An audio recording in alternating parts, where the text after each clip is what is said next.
بسم اللہ الرحمن الرحیم۔ السلام علیکم ناظرین، سیرت النبی صلی اللہ علیہ وآلہ وسلم کے 8ویں پارٹ کے ساتھ آپ کی خدمت میں حاضر ہیں۔ حج اور عمرے۔ حضرت صلی اللہ علیہ وآلہ وسلم نے حج فرض ہونے کے بعد ایک بار حج فرمایا اور اس کی فرضیت سے قبل 2 بار حج فرمایا تھا۔ آپ اپنے آخری حجۃ الوداع کے لیے ہفتے کے روز گھر سے روانہ ہوئے تو پہلے کنگھا کیا، تیل لگایا اور خوشبو جسم اقدس پر ملی اور ذوالحلیفہ میں قیام فرمایا اور رات گزاری اور ارشاد فرمایا کہ میرے پروردگار کی جانب سے پیام آیا ہے کہ اس وادی مبارک میں نماز ادا کرو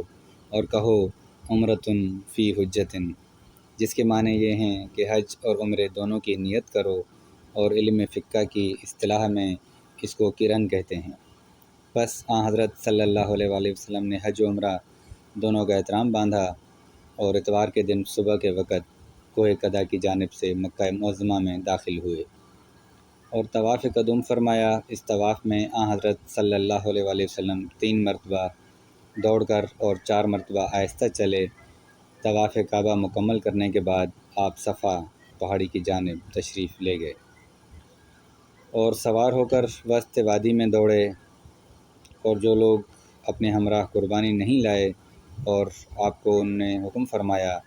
کہ وہ حج کی نیت فسخ کر دیں اور عمرے کو تمام کر دیں۔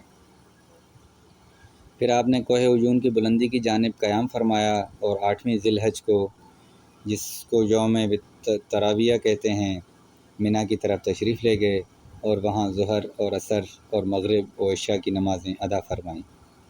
اور رات بھی وہیں گزاری، اور فجر کی نماز ادا کرنے کے بعد آفتاب طلوع ہونے پر عرفات کی جانب روانہ ہو گئے۔ حضور پاک صلی اللہ علیہ وسلم کے پہنچنے سے پہلے وادی نمرہ میں، جو کہ وادی عرفات میں واقع ہے، خیمہ قائم کر دیا گیا تھا۔ اس خیمے میں حضور پاک صلی اللہ علیہ وآلہ وسلم نے سورج کے ڈھلنے تک قیام فرمایا اور سورج ڈھلنے کے بعد خطبہ ارشاد فرمایا اور ظہر اور عصر کی نمازیں 1 اذان اور 2 اقامت سے ایک ساتھ باجماعت ادا فرمائیں۔ اس کے بعد موقف جبل الرحمت کی جانب، جو کہ عرفات کے وسط میں واقع ہے، روانہ ہو گئے اور وہاں غروب آفتاب تک دعا اور کلمہ لا الہ الا اللہ کے ورد میں مشغول رہے اور غروب آفتاب تک نماز مغرب ادا کیے بغیر مزدلفہ کی جانب روانہ ہوئے اور وہیں مزدلفہ میں نماز مغرب و عشاء جمع فرمائیں اور شب کو وہیں قیام فرمایا اور بعد نماز فجر مشعر الحرام کی جانب کوچ فرمایا اور روشنی پھیل جانے کے بعد طلوع آفتاب سے قبل مینا کی جانب روانہ ہوئے اور وہاں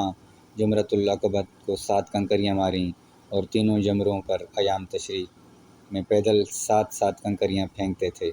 اور ابتدا اس جمرے سے فرماتے تھے جو کہ خیف سے متصل اور جس کو جمرہ اولا کہتے ہیں، پھر جمرہ وسطیٰ، پھر جمرہ عقبیہ پر کنکریاں مارتے تھے اور جمرہ اولیہ اور ثانیہ پر دعا کو طویل فرماتے تھے۔ اور حضور پاک صلی اللہ علیہ وسلم نے ایام مینا کے قیام کے پہلے ہی دن قربانی ادا فرمائی، یعنی 10 ذی الحج کو۔ پھر رمی جمار کے بعد کعبۃ اللہ کی طرف روانہ ہوئے اور آپ نے حرم شریف میں داخل ہو کر 7 مرتبہ طواف فرمایا اور وہاں سے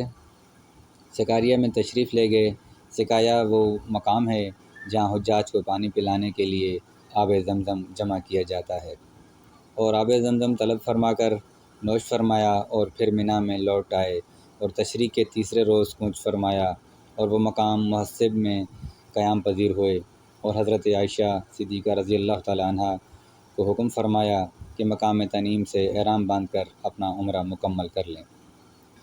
حضرت عائشہ رضی اللہ تعالیٰ عنہ جب اپنا عمرہ مکمل کر لیا تو حضرت صلی اللہ علیہ وآلہ وسلم نے اپنے لشکر کو کوچ کرنے کا حکم دیا اور طواف وداع فرما کر مدینے کی جانب روانہ ہو گئے۔